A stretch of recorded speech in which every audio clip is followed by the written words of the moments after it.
Shalom, selamat pagi Bapak Ibu Saudara dimanapun Anda berada pagi ini. Mari kita siapkan hati kita untuk datang memuji menyembah Tuhan dan dengar firman Tuhan. Mari hati kita dibuka ya untuk kita sungguh-sungguh. Kita percaya pagi ini Tuhan akan hadir di tengah-tengah kita dan banyak hal akan kita alami dengan Dia. Dalam nama Yesus kita berdoa. Ya Allah, Engkau kerinduanku. Selalu ku cari wajah-Mu Tuhan, seperti tanah yang kering rindukan air. Demikianlah jiwaku rindu Engkau. Ku memandang-Mu di tempat kudus, dan ku melihat kemuliaan-Mu. Ku berdiam di bawah naungan sayap-Mu, dan ku dapati kekuatan baru. Sebab kasih setia-Mu lebih dari hidup, kebaikan-Mu melimpah atasku. Jiwaku melekat kepadamu Tuhan, betapa ku merindukan-Mu.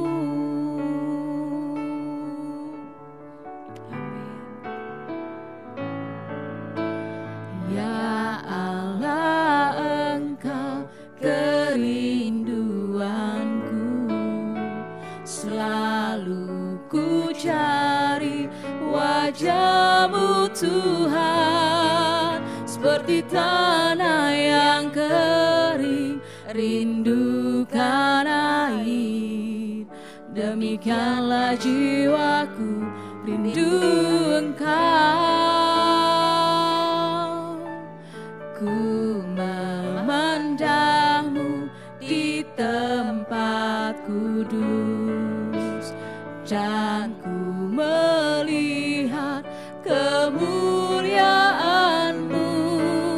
Ku berdiam di bawah naungan sayap-Mu, dan ku dapati kekuatan baru. Sebab kasih setia-Mu, sebab kasih setia-Mu lebih dari hidup, kebaikan-Mu melimpah atasku.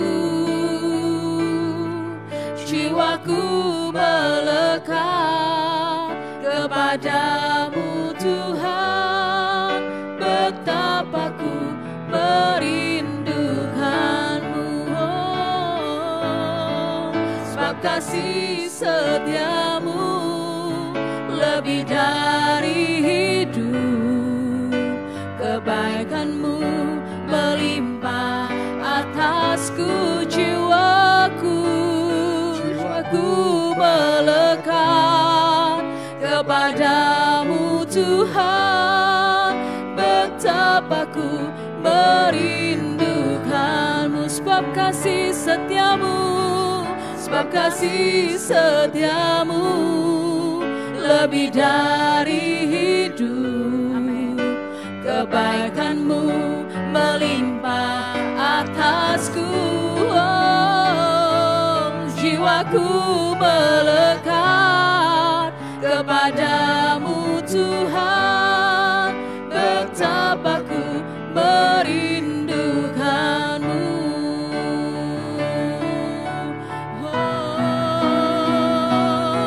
Sebab kasih setia-Mu lebih dari kebaikan-Mu melimpah atasku.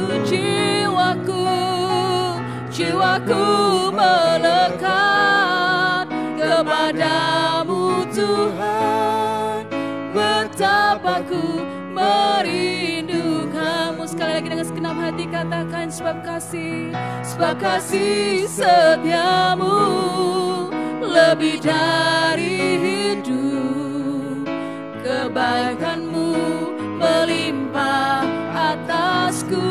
Oh, jiwaku melekat kepadamu Tuhan, betapa ku merindukanmu, betapa ku merindukanmu, betapa ku merindukanmu.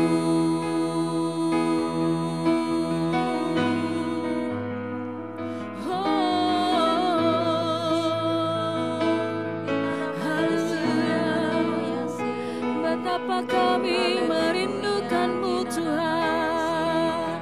Oh, jiwaku haus dan lapar, kami menanti-nantikanmu.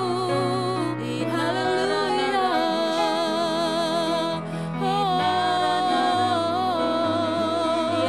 Kami nanti-nantikan Engkau, kami haus dan lapar akan Engkau. Ramaya siaga naramaya siaga naramaya siaga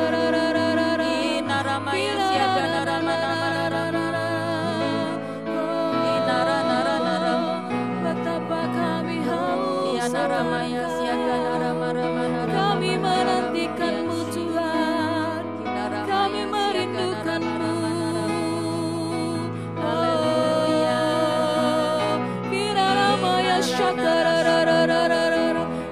Ramaya bahwa kami terus Tuhan semakin mendekat kepadamu. Kiramaya syaranana, kiramaya syarararara, hati kami haus akan Engkau Yesus. Kiramaya syararana, hati kami haus kepadamu, jiwa kami merindukanmu Tuhan. Oh, menyembahmu Tuhan dan Rajaku, memujimu Yesus kekasih jiwaku, mengikutimu seumur hidupku, di hadiratmu bahagiaku penuh menyembahmu, menyembahmu. Mari dengan segenap hati katakan, Tuhan dan Rajaku, memujimu, memujimu Yesus kekasih jiwaku, mengikutimu seumur hidup, di hadiratmu, amin. Bahagiaku penuh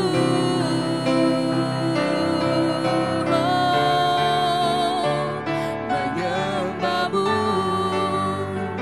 Tuhan dan Rajaku, memujimu Yesus kekasih jiwaku, mengikutimu seumur hidupku, di hadiratmu bahagiaku penuh menyembahmu, menyembahmu Tuhan dan Rajaku, memujimu Yesus kekasih jiwaku, mengikutimu seumur hidupku, di hadiratmu bahagiaku penuh, di hadiratmu jiwaku penuh di hadirat-Mu, di hadirat-Mu bahagiaku penuh.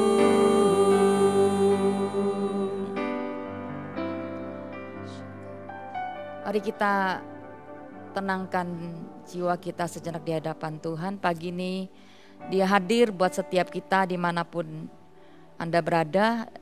Dia Bapa yang penuh kasih. Bahkan Dia mengasihi kita sebelum kita mengenal Dia. Dia sudah mengasihi kita.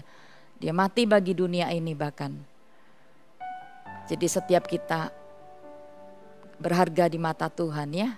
Hari ini siapapun kita dan dalam kondisi apapun pagi ini, mari biar setiap kita terbuka hatinya dan bangkit imannya, bangkit pengharapannya. Tidak seorang pun yang merasa lonely, tidak merasa hampa karena kasih Tuhan cukup buat kita semua. Terima kasih Tuhan, pagi ini kami datang kepadamu, kami membuka hati kami percaya Engkau Bapa yang baik buat kami. Berbicara kepada kami, dimanapun kami berada, siapapun kami, Engkau rindu sekali untuk menjamah kami, memulihkan hidup kami bahkan. Siapapun kami berharga di mata-Mu ya Tuhan. Dan berfirman buat kami, urapi firman-Mu, urapi hamba, kata-kata simpel sederhana tapi menjadi berkat bagi siapa yang mendengarkan. Di dalam nama Yesus kami sudah berdoa dan siap dengar firman, katakan amin. Shalom Bapak Ibu Saudara dimanapun Anda berada. Saya percaya pagi ini Bapa yang penuh kasih, Yesus Kristus datang kepada kita semua dan ingin membawa kita semua untuk menjadi alatnya ya. Nah pagi ini tema saya adalah bejana yang rusak dipakai Tuhan ya. Kita buka ayatnya yuk. Ini ada ayatnya memang, Yeremia 18 ayat 4. Saya baca ya. Apabila bejana yang sedang dibuatnya dari tanah liat di tangannya itu rusak, maka tukang periuk itu mengerjakannya kembali menjadi bejana lain menurut apa yang baik pada pemandangannya. Sekali lagi ya, apabila bejana yang sedang dibuatnya dari tanah liat itu di tangannya itu rusak, maka tukang periuk itu mengerjakannya kembali menjadi bejana lain menurut apa yang baik pada pemandangannya. Bapak Ibu Saudara siapapun kita, dimanapun kita berada hari ini, kita ini bejana ya. Dan di Yeremia 18 ini memang kalau kita baca, Yeremia dibawa ke sebuah tempat namanya tempat pembuatan periuk. Di sana ada pembuat periuk dan di sana ada yang namanya pejunan, pembuat periuk itu. Nah kalau bejananya rusak atau hancur atau kurang baik gitu, itu dibuat lagi menurut apa yang baik di dalam pemandangan tuannya gitu. Nah kita ini bejana. Saya mau katakan bahwa kalau dunia barang rusak itu banyak yang gak bisa dipakai lagi, bahkan akan dibuang. Tapi bagi Tuhan kita justru Dia memilih bahkan orang-orang yang bahkan secara dunia mungkin menurut dunia itu gak mungkin lagi, tapi bagi Tuhan apa yang bodoh bahkan itu dipakai untuk memuliakan nama Tuhan. Nah di dalam beberapa tokoh Alkitab kita baca, bahkan kalau Anda lihat Musa itu bukan orang yang sempurna juga, dia juga orang yang hancur-hancuran hidupnya, sempat jadi orang yang lari dari tempat di mana dia berada, dia pergi bahkan sampai ada di sebuah tempat namanya padang gurun Midian. Jadi ini buronan, tapi Tuhan pakai dia jadi alatnya di masa itu untuk membebaskan begitu banyak bangsa Israel. Siapa lagi kalau Anda baca, Petrus itu bukan orang yang, itu orang muda sekali, pelin-pelan, suka ngomongnya itu agak besar gitu, tapi setiap kali dia nggak bisa lakukan. Orang ini muda sekali, terombang-ambing, kata sebelum Petrus namanya Simon ya, jadi bulu yang muda terkulai gitu, jadi muda berubah-berubah gitu. Tapi Tuhan pakai Petrus di Kisah Rasul, Anda baca, dia menjadi seorang tokoh yang luar biasa, pahlawan iman yang tidak bisa digoyahkan lagi. Lalu kita lihat siapa lagi, Saulus jadi Paulus ya. Saulus ini orang yang bukan cuma rusak, tapi dia udah orang yang benar-benar bertolak belakang lah ya. Dia orang yang menganiaya gereja Tuhan, tapi Tuhan itu benar-benar memilih Saulus, akhirnya dijamah oleh Tuhan, mengalami encounter God dan akhirnya mengalami pemakaian Tuhan yang luar biasa. Jadi Saulus seorang rasul yang dipakai di masa itu dengan luar biasa ya. Nah, saya mau itu kan Anda baca, tokoh-tokoh orang penting terkenal. Tapi saya mau kita belajar satu orang yang tidak punya nama bahkan ya di dalam Yohanes 4. Kita buka yuk, mungkin kita nggak baca semua karena ini panjang banget ayatnya. Tapi saya akan baca beberapa aja yang saya mau bagiin beberapa bagian ya. Oke, Yohanes 4, percakapan Yesus dengan perempuan Samaria. Ini perempuan Samaria ini nggak ada namanya. Ini orang ini nggak punya nama bahkan, karena orang ini memang ya di dalam pemandangan di zaman itu orang yang rusak secara moral gitu ya. Oke, kita baca yuk. Ketika Tuhan Yesus mengetahui bahwa orang-orang Farisi telah, kita baca dari ayat 3 aja. Ia pun meninggalkan Yudea dan kembali lagi ke Galilea. Ia harus melintasi daerah Samaria, maka sampailah di sebuah kota Samaria yang bernama Sikar, dekat tanah yang diberikan Yakub dahulu kepada anaknya Yusuf. Oke, Yesus dari kerumunan, dia nggak cuma seorang yang muda jago KKR gitu, tapi dia keluar daripada semua kerumunan orang, bahkan dia baru baptis banyak orang. Kalau Anda baca Yohanes 4 di atas itu, dia baru baptis banyak orang dan dikatakan dia sengaja harus melintasi Sikar untuk ketemu satu perempuan Samaria. Wow, hati Bapak ya, dia tinggalkan 99 domba untuk ketemu satu domba yang terhilang. Ini wanita ini domba yang terhilang, tapi bagi Yesus itu penting, satu jiwa itu penting di hadapan Tuhan ya, di hadapan Yesus. Jadi kita semua tahu bahwa setiap orang itu berharga di mata Tuhan, setiap jiwa itu bisa sangat dicari oleh Tuhan. Bahkan kalau di sini kita lihat Yesus yang mencari jiwa gitu ya. Kadang kita berkata, ayo kita cari Tuhan, tapi di ayat ini justru Yesus yang mencari perempuan Samaria ini. Nah, lalu dikatakan tadi kan percakapan dengan perempuan Samaria. Kita lihat percakapan pertama dari Yesus dengan perempuan Samaria itu. Di situ terdapat sumur Yakub. Yesus sangat letih oleh perjalanan karena ia sudah duduk di pinggir sumur itu. Hari itu kira-kira pukul 12. Maka datanglah seorang perempuan Samaria hendak menimba air. Kata Yesus kepadanya, berilah aku air. Sebab murid-muridnya telah pergi ke kota membeli makanan. Maka kata perempuan Samaria itu padanya, masakan kau seorang Yahudi minta minum kepadaku seorang Samaria? Sebab orang Yahudi tidak bergaul dengan orang Samaria. Ayat 10, jawab Yesus kepadanya, jikalau engkau tahu tentang kasih karunia Allah dan siapakah dia yang berkata kepadamu, berilah aku minum, niscaya engkau telah meminta kepadanya dan ia telah memberikan kepadamu air hidup. Kata perempuan itu kepadanya, Tuhan, engkau tidak punya timba dan sumur itu amat dalam. Dari manakah engkau memperoleh air hidup itu? Ayat 12, adakah engkau lebih besar daripada bapa kami Yakub yang memberikan sumur ini kepada kami yang telah minum sendiri dari dalamnya, ia serta anaknya dan ternaknya. Jawab Yesus padanya, barang siapa minum air ini, ia akan haus lagi. Tapi barang siapa minum air yang kuberikan kepadanya, ia tidak akan haus lagi untuk selama-lamanya. Sebaliknya air yang kuberikan kepadanya akan menjadi mata air dalam dirinya yang terus-menerus memancar sampai kepada hidup yang kekal. Kata Yesus kepadanya, Tuhan, berikanlah aku air itu supaya aku tidak haus lagi dan tidak usah datang lagi ke sini menimba air lagi. Oke, saya lanjutin ya, nanti baru saya akan sampaikan apa yang Tuhan taruh. Kita baca ayat ke-16. Oke, lanjut. Kata Yesus kepadanya, pergilah panggil suamimu dan datang ke sini. Kata perempuan itu, aku tidak mempunyai suami. Kata Yesus kepadanya, tepat katamu bahwa engkau tidak mempunyai suami. Sebab engkau sudah mempunyai 5 suami yang ada sekarang padamu, bukanlah suamimu. Dan dalam hal ini engkau berkata benar. Kata perempuan itu padanya, Tuhan, nyata sekarang bahwa engkau seorang nabi. Nenek moyang kami menyembah di atas gunung dan tapi kamu katakan bahwa Yerusalem tempat kami menyembah. Jadi Yesus kepadanya, percayalah kepadaku hai perempuan, saatnya akan tiba bahwa kamu akan menyembah bukan di gunung ini, bukan juga di Yerusalem. Kamu menyembah apa yang tidak kamu kenal, kami menyembah apa yang kami kenal. Sebab keselamatan datang daripada bangsa Yahudi. Tapi saatnya akan datang dan sudah tiba sekarang bahwa penyembahnya benar akan menyembah Bapa dalam roh dan kebenaran. Sebab Bapa menghendaki penyembahnya yang demikian. Allah itu roh dan barang siapa menjadi dalam roh dan kebenaran. Oke, kita berhenti sampai di sini, panjang banget ini ayatnya. Oke, saya mau bagikan beberapa poin kepada kita semua bagaimana seorang itu bisa dipulihkan ya dari sesuatu yang kayaknya hidupnya itu. Kalau Anda baca perempuan Samaria ini, kenapa dia mencari air itu di jam 12 siang.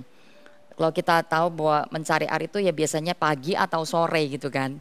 Karena saya pernah tinggal dulu pada waktu kecil di sebuah tempat di keluarga saya itu ya kalau kita mau misalnya waktu dulu itu memang zaman itu susah sekali, ada yang namanya kita belum ada yang namanya tempat kamar mandi pribadi gitu, kita pergi ke satu tempat itu namanya satu tempat itu agak di gunung gitu dan di situ ada sumur gitu ya. Nah di situ banyak orang ambil air cuci baju dan bisa mandi di sana gitu. Jadi itu biasa pagi atau sore-sore karena nggak panas. Tapi perempuan ini jam 12 siang. Nah jam 12 siang itu jam yang nggak biasanya, tapi karena dia nggak mau ketemu orang ya, mungkin dia juga dijauhi orang. Karena perempuan ini punya reputasi yang tidak baik. Dikatakan tadi dia punya 5 suami pun itu bukan suaminya. Jadi waktu ditanya saya nggak punya suami, jadi nggak jelas hidup orang ini. Nah orang ini hidupnya hancur, orang ini hidupnya rusak. Tapi ketika dia bersyukur hari itu dia ketemu Yesus. Nah poin pertama saya mau ngomong bagaimana seorang bisa dipulihkan oleh Tuhan adalah pertama adalah encounter God ya, ketemu dengan Tuhan. Kita baca beberapa cerita bahkan bukan cuma perempuan ini, Musa, Saulus jadi Paulus itu kan ketemu dengan hadirat Tuhan, pertemuan dengan Tuhan. Nah perempuan ini ketemu dengan Yesus, langsung Yesus menjumpai perempuan ini loh, luar biasa ya. Kalau hari ini saya tahu bahwa Anda juga kita seringkali didatangi oleh orang-orang percaya itu mewakili murid Yesus, kita bisa dilayani gitu ya, itu bersyukur. Jadi jangan sampai kita menjauhi orang-orang jadi murid Yesus. Tapi hari itu Yesus sendiri datang kepada wanita perempuan Samaria itu dan terjadi dialog. Jadi pertama saya mau bagikan pada kita semua bagaimana kita bisa mengalami pemulihan dalam hidup kita. Bahkan hidup kita ini nggak bisa pulih langsung utuh. Berkali-kali kita mesti datang kepada Tuhan. Contohnya orang yang punya luka, trauma masa lalu, luka di masa lalu, terluka batinnya. Itu bisa jadi orang yang gak pernah puas dengan hidupnya. Itu seperti wanita ini. Jadi 1 gak cukup, 2 gak cukup, 3 gak cukup. Ini juga bukan cuma tentang pria, tapi bisa tentang baju, bisa tentang banyak hal di dunia ini. Itu ada jiwa yang terus menuntut. Nah ketemu dengan Tuhan itu adalah sebuah waktu di mana kita bisa mengalami pemulihan gitu ya, encounter God, di mana kita bisa datang. Tadi kan nanti di bawahnya ada ngomong tentang menyembah Tuhan, tapi ya kita datang untuk mencari Tuhan, memuji, menyembah. Kita akan dipulihkan hidup kita dari waktu ke waktu. Semakin serupa dengan gambarnya, semakin serupa dengan gambar Bapa. Waktu kita datang mencari Tuhan atau kadang-kadang ini Yesus datang mendapati wanita itu. Jadi encounter God itu jadi jaminan, itu jadi satu waktu di mana kita bisa mengalami pemulihan hidup. Ya, jadi pertama-tama bukan tentang dipakai Tuhan dulu, tapi bagaimana hidup kita dipulihkan oleh Tuhan, gitu ya. Jadi berjumpa dengan Tuhan itu adalah sebuah kehausan, keinginan setiap orang percaya, bahkan orang yang belum percaya pada Tuhan pun hari ini. Kalau perempuan Samaria ini orang yang dikatakan tidak bergaul dengan orang Yahudi, jadi ini bukan orang Kristen, ini bukan orang yang sebenarnya adalah orang yang tidak bergaul dengan orang Yahudi itu ya mereka tidak bisa untuk menjadi umat Tuhan. Tapi hari itu kita melihat bagaimana Yesus itu benar-benar mendobrak semua hal-hal yang ada dan dia datangi wanita ini dan melayani wanita ini. Ya itu poin pertama yang saya mau sampaikan pada kita, encounter God itu jadi sebuah jaminan untuk kita mengalami pemulihan di dalam Tuhan. Nah yang kedua kita mau baca bagaimana percakapan wanita ini dengan Yesus ya tentang air hidup. Poin kedua saya mau bagikan tentang membuka diri. Jadi pertama-tama Yesus ini menawarkan air hidup, ya. Dan wanita ini berkata, kamu orang Yahudi kau minta minum sama kami orang Samaria gitu ya. Karena kan mereka nggak bergaul. Tapi Yesus berkata kalau kamu tahu siapa yang minta air padamu, kamu kan minta air daripadanya. Karena mata air yang aku berikan itu akan membuat kamu nggak pernah haus dan kamu akan menjadi mata air seperti itu kan. Nah, Bapak Ibu Saudara saya mau bagikan kepada kita semua poin kedua. Kita butuh membuka hati kepada Yesus karena mata air itu, air hidup itu adalah Yesus. Selama kita menjadi orang yang tidak pernah puas karena bicara tentang air itu kehidupan ya.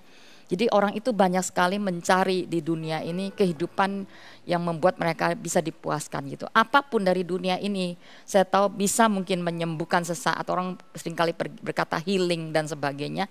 Tapi itu hanya sesaat, tapi kalau kita nggak punya kasih Tuhan, ada satu rongga di dalam hidup kita, itu yang kosong. Dan itu akan membuat kita banyak akan mencari, menuntut ya. Kalau Anda tahu wanita ini, dia orang yang nggak pernah puas. Kita nggak, hari ini dia ngomong tentang lima suami pun yang keenam bukan suaminya, bayangkan. Tapi hari ini mungkin buat kita bukan tentang suami atau istri, tapi mungkin bisa juga tentang barang, bisa juga tentang apapun ya yang di dunia ini yang coba sekali untuk membuat kita, ada orang yang berambisi sekali, punya rumah lebih banyak, punya apa ya, boleh-boleh aja sih, tapi maksud saya manusia itu nggak akan pernah puas, jadi selalu akan menuntut ya.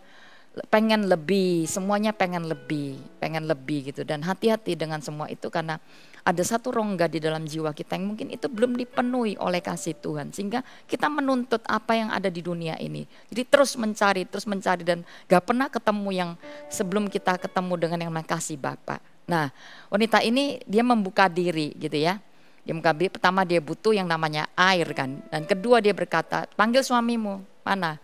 Ya saya gak punya suami gitu kan. Nah, membuka diri itu perlu sih. Jadi apa yang ada di dalam kehidupan kita, apapun yang menjadi kelemahan kita, bahkan kita butuh buka di hadapan Tuhan. Itu setiap hari, setiap waktu di mana kita butuh yang namanya pertobatan. Kita datang aja berkata, Tuhan aku mengakui ini titik lemahku. Aku orang yang gak pernah puas diri, aku orang yang masih sering menuntut mungkin, aku orang yang apapun yang jadi kelemahan kita hari ini. Mari datang dan buka hati di hadapan Tuhan, karena itulah cara yang terbaik untuk kita mengalami pemulihan. Karena banyak orang itu mereka menutup diri, bahkan kalau hari ini kita ngomong kalau membuka diri bukan cuma kepada Tuhan ya, kita bisa punya wakil-wakil Tuhan di muka bumi ini. Mungkin pemimpin, kita bisa punya kesalahan, kita bisa buat dosa, kita bisa buat pelanggaran, kita punya banyak titik lemah. Dan kadang-kadang kita butuh pengakuan kepada satu mentor kita mungkin. Saya pun pernah membuka diri kepada seorang mentor rohani di awal-awal di mana awal pertobatan saya punya masa lalu yang saya bahkan gak mengerti. Tapi orang ini membuka seluruh kehidupan saya, semua luka di masa lalu saya. Dan saya kaget hari itu, saya sadar kok orang ini ngerti ya. Dan sejak hari itu saya berkata Tuhan itu sangat real, dia sangat hidup gitu ya. Nah kita perlu untuk kita membuka hidup kita di hadapan Tuhan sehingga hidup kita bisa mengalami pemulihan. Dan saya percaya ketika dipulihkan maka Tuhan bisa memakai kita jadi alatnya. Menjadi mata air itu artinya kita bisa jadi sumber kasih kepada banyak orang, karena air itu bicara kasih, bicara Roh Kudus dalam kehidupan kita. Jadi kita bisa berbagi kasih, kita bisa berbagi kuasa kepada banyak orang yang membutuhkan, yang hari ini banyak orang sekali butuh dilayani. Ya, oke. Itu yang ketiga. Yang keempat saya mau ngomong tentang kata penyembah. Tadi kan ngomong nenek moyang kami menyembah di atas gunung, kenapa? Dan kau berkata kamu kan menyembah di Yerusalem. Tapi Yesus berkata ada saatnya kamu akan menyembah dalam roh dan kebenaran. Nah Tuhan itu ingin bawa wanita ini menjadikan dia Allah yang pribadi. Jadi saya kata penyembahan pertama adalah kita menjadikan Tuhan itu satu-satunya Allah dalam hidup kita. Ya, jadi kita selama kita masih menyembah hal dunia ini, saya percaya kita nggak bisa menyembah Tuhan seutuhnya. Jadi ketika wanita itu dipulihkan hidupnya, Tuhan itu memberikan sebuah tawaran lagi untuk dia jadi penyembah. Ini masuk ke tingkat yang lebih dalam ya. Saudara yang mau dipulihkan hidupnya, dia akan menyembah Tuhan, worship God. Kalau selama ini dia menyembah dunia, menyembah hal yang lain, maka hari itu dia diberikan sebuah kesempatan dalam percakapan itu. Yesus menawarkan untuk dia menjadi seorang penyembah. Worship God itu bukan tentang aktivitas penyembahan. Kita tadi baru memuji menyembah, itu iya di dalamnya. Tapi saya mau tekan lebih kepada worship God itu adalah kita menjadikan Tuhan Allah satu-satunya di hidup kita. Kita memberikan hidup kita dituntun oleh Tuhan. Jadi kita enggak jadi Tuhan lagi atas hidup kita, karena ada banyak orang sekali ingin menjadi Tuhan atas hidupnya. Semua itu pakai kekuatan sendiri gitu ya. Semua kayaknya sangat stres dan depresi hidupnya karena semuanya mau dilakukan sendiri gitu ya. Jadi Tuhan itu tidak diberikan kesempatan untuk menjadi Tuhan gitu. Jadi hari ini saya mau ngomong pada kita, menjadikan worshiper itu seorang penyembah adalah dia memberikan dirinya dituntun oleh Tuhan, dipimpin oleh Tuhan, menjadikan Tuhan itu di atas segala-galanya, atas hidupnya. Ya, jadi itu kata worshiper. Kita menjadi penyembahnya Tuhan. Yang terakhir, kalau kita baca di dalam ayat. Oke. Di ayat kita lompat aja yuk.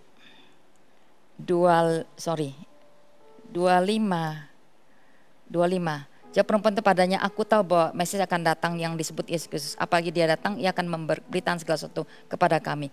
Kata Yesus kepadanya, akulah dia yang sedang berkata-kata kepadamu. Pada waktu datanglah, oke kita lompat aja di ayat ke-28. Maka perempuan itu meninggalkan tempayan itu di situ lalu pergi ke kota dan berkata kepada orang-orang yang di situ. Ayat 29, mari lihat di sana ada seorang yang mengatakan kepadaku segala sesuatu yang telah kuperbuat. Mungkinkah dia Kristus itu? Ayat 30, maka mereka pun pergi keluar kota lalu datang kepada Yesus. Wow, poin keempat saya mau bagikan menjadi alat Tuhan. Ya, tadi bejana yang rusak dipakai jadi alat Tuhan. Bejana yang rusak dipakai oleh Tuhan.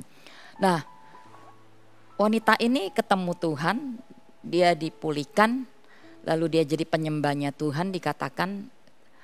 Dan terakhir wanita ini pergi ke kota, ya, ke kota Sikar. Dia ngomong tentang ketemu Tuhan, dia bersaksi gitu ya.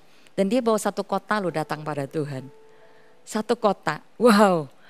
Jadi perempuan nonem tidak punya nama, sudah reputasinya rusak, bejana yang rusak bagi masyarakat, dia udah nggak berharga, bahkan ditolak, bahkan dikucilkan gitu ya. Mereka mungkin kalau dia ketemu mungkin bisa dilampari batu dan sebagainya gitu, karena mereka juga marah kan, jadi orang yang merusak banyak sekali suami orang gitu ya. Nah tapi saya mau bagikan pada kita semua, apa yang bejana yang rusak itu dipakai jadi alat Tuhan, dipakai Tuhan. Bagi Tuhan tidak ada yang mustahil, dia Bapa yang penuh kasih, asalkan kita mau aja. Seperti tadi perempuan itu, dia ketemu dengan Yesus, encounter God, encounter Yesus itu poin pertama. Lalu membuka hati, lalu menyembah Tuhan, worship God, lalu menjadi alatnya, itu sudah pasti, iya. Jadi kalau dia pulihkan, tidak mungkin hanya pulihkan, dia rindu sekali untuk kita jadi alat yang menyuarakan suara Tuhan.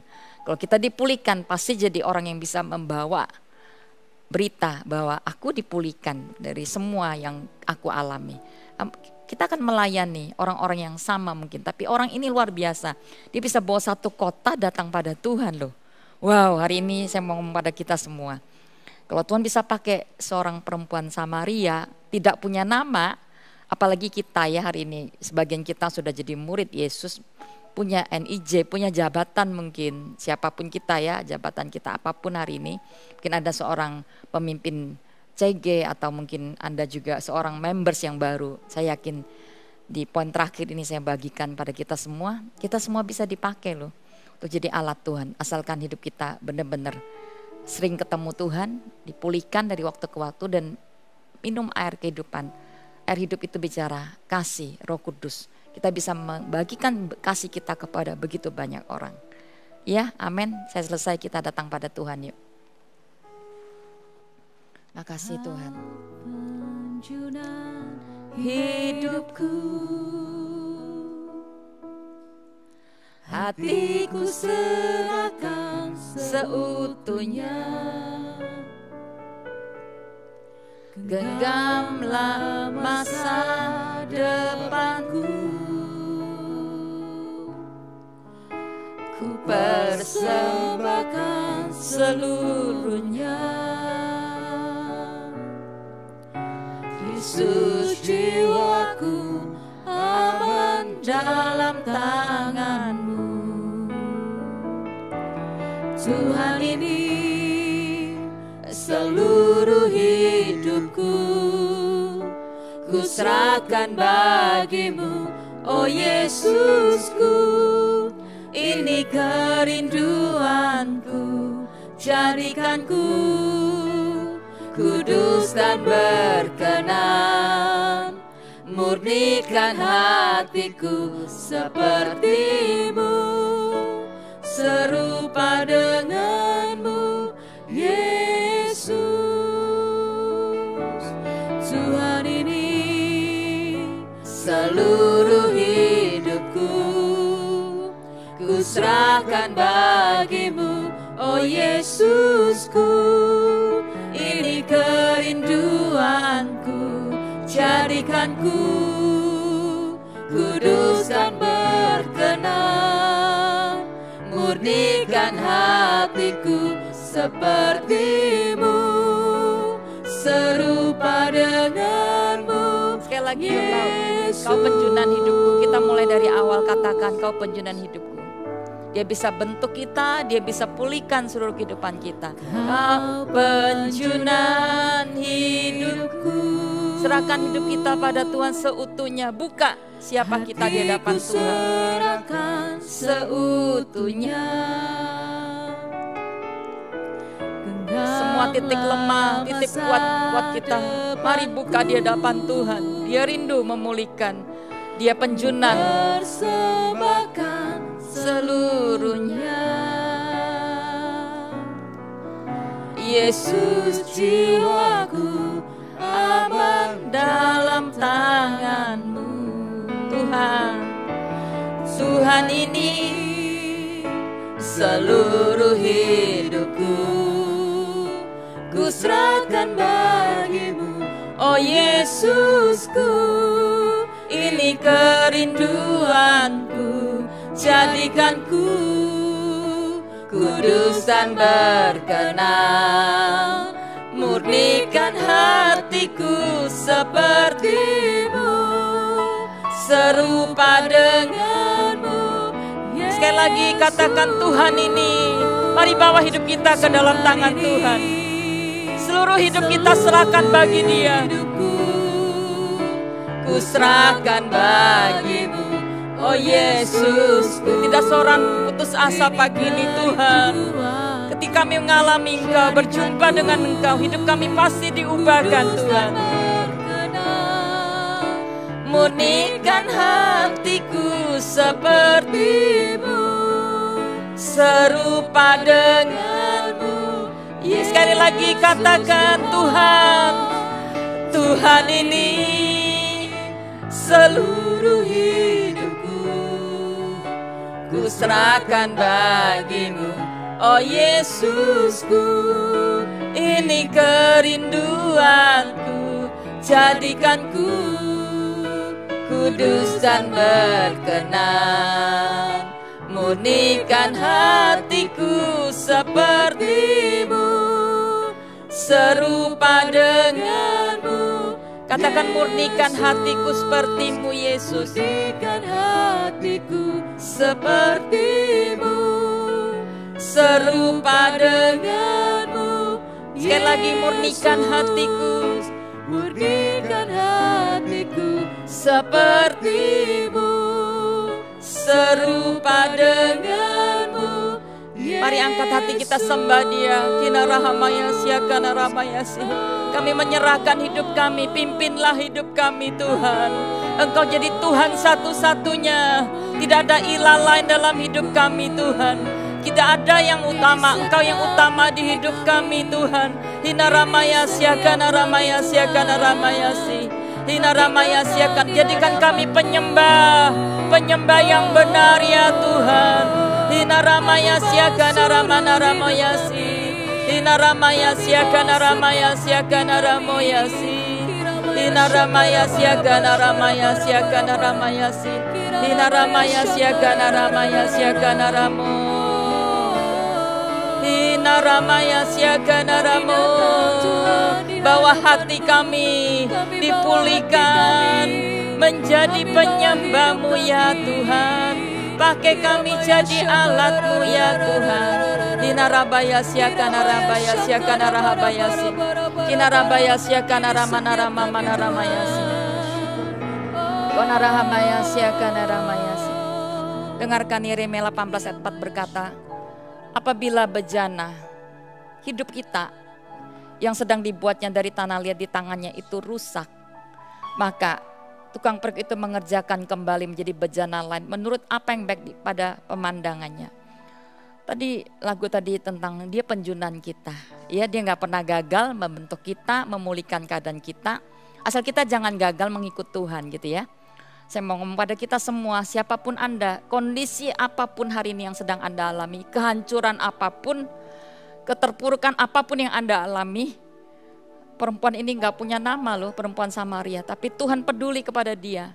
Tuhan care kepadamu. Tuhan peduli, Dia kasih, Dia Bapa yang penuh dengan kasih. Dia ingin engkau dipulihkan hidupnya. Pertama-tama pemulihan hubungan itu dengan Bapa di surga udah pasti. Udah pasti. Jadi ketemu dengan Tuhan. Membuka hati, jadi penyembah Tuhan. Anda akan dipakai jadi alatnya. Siapapun Anda, saya berdoa ada orang-orang di sini yang engkau udah ngalami jatuh bangun dalam pernikahan mungkin. Berkali-kali engkau berkata hancur dan sudah gak mungkin lagi. Tapi Tuhan akan memulihkan. Saya gak tahu kali keberapa, tapi Tuhan mau engkau kembali kepada istri mudamu bahkan. Ini firman buatmu dan saya berdoa hari ini apa yang saya gak pikirkan bahkan itu keluar. Kata-kata ini saya mau berdoa bagi pemulihan keluarga-keluarga dimanapun Anda berada. Pulihkan setiap hubungan yang rusak. Pulihkan setiap hubungan yang rusak. Aku berdoa bagi orang-orang yang sedang terpuruk. Ada orang yang sering engkau jatuh bangun di dalam gambar dirimu. Engkau merasa engkau gak berharga, engkau nggak berguna gitu ya. Dan ada kata-kata label dari manusia, bahkan orang tuamu, yang itu membuat kamu gak bisa bangkit. Itu ada satu, bahkan ada seorang itu pria gitu ya, yang kamu terpuruk karena kata-kata dari orang tuamu. Kamu gak pernah bisa bangkit karena mungkin itu label yang didapat. Hari ini saya mau berkata, ketemu dengan Tuhan. Dia Bapa yang baik, dia akan memulihkan gambar dirimu. Ia buka dirimu siapapun kau, datang kepada mentormu mungkin. Kamu bisa membuka semua yang ada biar kamu didoakan, kamu dipulihkan. Tuhan jamah, siapapun kami, ada wanita-wanita yang hari ini juga terpuruk karena luka yang terjadi oleh perkataan, oleh orang-orang yang gak sadar melukai kami. Kami minta kau memulihkan, kau menjamah kami dan jadikan kami alatmu. Kalau Tuhan sembuhkan kita, Tuhan pulihkan, dia mau pakai kita jadi orang yang membawa berkat, membagi kasih ya. Mungkin bukan orang yang punya kapasitas satu kota, tapi saya kok belajar wanita ini kok bisa satu kota gitu ya. Jadi di mana kamu berada, mungkin di kantormu, bisa di tempat kerja, di dunia sekuler mungkin, di tempat di mana kamu berada keluargamu. Jadilah kasih, bawa kasih kepada banyak orang. Tuhan mau pakai engkau jadi alatnya. Ya, bejana yang rusak jadi alat Tuhan. Wow, bejana yang rusak dipakai Tuhan. Itu tema saya pagi ini. Jadi mari kita berdoa. Tuhan berkati setiap orang-orang yang mendengarkan, siapapun kami, dimanapun kami berada. Aku lepaskan berkat Bapa. Bapa yang penuh kasih, yang tidak pernah memilih-milih. Dia ingin menyembuhkan, memulihkan dan menjadikan kami alat yang berguna di tangannya Tuhan. Aku lepaskan berkat, pakai kami, pakai hidup kami dari sekarang sampai di mana engkau datang menjemput kami. Kami minta pakailah hidup kami sebagai gerejamu. Terima kasih ya Bapak, di dalam nama Yesus yang percaya pada Tuhan katakan amin. Sampai ketemu Sabtu mendatang di doa pagi. Tuhan memberkati.